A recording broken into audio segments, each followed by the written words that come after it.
লাখ লাখ সাধারণ মানুষ যুক্ত হয়েছে এবং আগামী দিনের একটি সুন্দর বাংলাদেশ যেখানে দুর্নীতি থাকবে না, লুটপাট থাকবে না, চাঁদাবাজ থাকবে না, সন্ত্রাসী থাকবে না, দখলদারিত্ব থাকবে না, এমন একটি বাংলাদেশের স্বপ্ন এখন বাংলাদেশের মানুষেরা দেখে। এই স্বপ্ন বাস্তবায়নে আজকে দেশের মানুষ এক কাতারে এসে দাঁড়িয়েছে এবং তথাকথিত প্রচলিত রাজনীতিবিদদেরকে দেশের মানুষ প্রত্যাখ্যান করেছে। ইতিমধ্যেই জুলাই সনদ কার্যকর করার প্রক্রিয়া শুরু হয়েছে।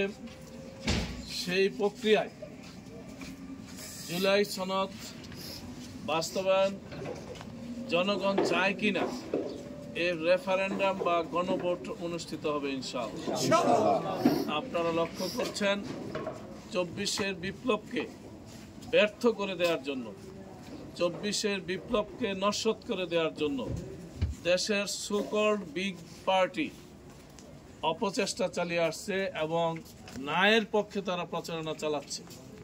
তো আসার কথা হলো, গতকাল সকাল থেকে হা বা না অনলাইনে যে প্রচারণা শুরু হয়েছে, গতকাল সকাল থেকে হায়ের পক্ষে ৬০ লক্ষ মানুষ অনলাইনে সাপোর্ট দিয়েছে, নায়ের পক্ষেও ৬ লাখ মানুষ সাপোর্ট দিয়েছে।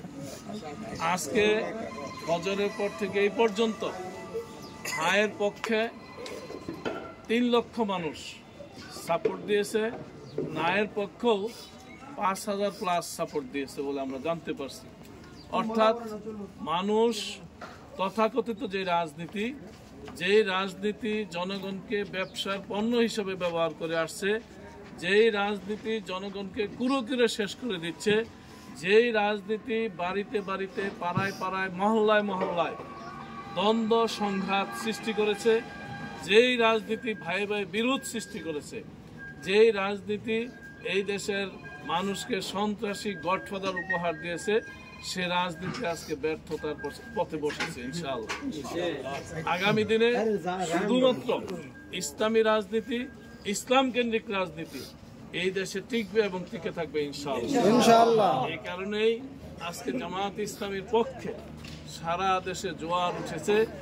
এই জোয়ার থামবে জামায়াত ইসলামী ক্ষমতায় যাওয়ার পরে ইনশাআল্লাহ। এই দেশের মানুষ বিশ্বাস করে জামায়াত ইসলামীকে যদি ক্ষমতায় নেওয়া যায় তাহলে দেশটাকে রক্ষা করা যাবে, দেশের মানুষকে শান্তি দেওয়া যাবে, দেশের বাজার স্থিতিশীল হবে, সিন্ডিকেট ভেঙে যাবে, অর্থনৈতিক দুর্দশা থেকে দেশকে মুক্ত করা যাবে বলে এই দেশের মানুষ বিশ্বাস করে। সেই বিশ্বাসে বলীয়ান হয়ে আমরা ছুটছি মানুষের পাশে, মানুষের কাছে। আলহামদুলিল্লাহ আমরা ব্যাপক সাড়া পাচ্ছি আলহামদুলিল্লাহ।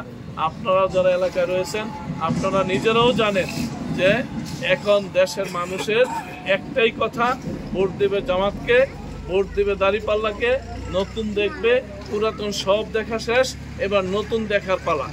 এই সব কথা মানুষ বলছে, শুধু বলছেই না, এই সব মানুষকে অর্থ দিয়ে কেনার প্রচেষ্টা শুরু হয়েছে আমাদের এই আসনে। আপনারা দেখেছেন এই আসনে 2 দিন পরে পরে খিচুড়ি রান্না করে, 2 দিন পরে পরে বিরিয়ানি পাঠায়, 2 দিন পরে পরে মানুষকে টাকা দেয়। এগুলি আপনারা দেখছেন, শুরু করছে এগুলো। এটা হয়তো অব্যাহত থাকবে, কিন্তু আমরা বিশ্বাস করি অর্থের বিনিময়ে চলে আসা যে রাজনীতি, এই রাজনীতির দিন শেষ হয়ে গেছে।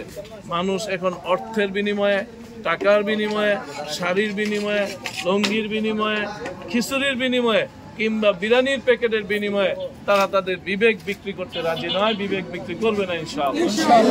আমরা বিশ্বাস করি ইতিমধ্যেই তারা যে ভয়ভীতি দেখাতো, সেই ভয়ভীতিটা একটু কমে আসছে। আগামী রেফারেন্ডাম হয়ে গেলে হ্যাঁ ভোট জয়যুক্ত হলে তাদের রাজনীতির কবর রচিত হবে ইনশাআল্লাহ। সেই জন্য আমাদেরকে সচেতন থাকতে হবে, সজাগ থাকতে হবে, প্রত্যাশিত এবং প্রয়োজনীয় ভূমিকা আমাদেরকে রাখতে হবে ইনশাআল্লাহ। আমরা যদি মাঠে ময়দানের ভূমিকা রাখি, বিবেক বিক্রির কাজটা যদি আমরা না করি, তাহলে আমরাই বিজয়ী হব, দেশের জনগণ বিজয়ী হবে, দেশের মানুষ সফল হবে, এই দেশের সাধারণ মানুষ এগিয়ে যাবে ইনশাআল্লাহ। সেই প্রত্যাশা রেখে আমি আমার বক্তব্য শেষ করছি। আসসালামু আলাইকুম ওয়া রাহমাতুল্লাহি ওয়া বারাকাতুহু। নারে তাকবীর, আল্লাহু আকবার।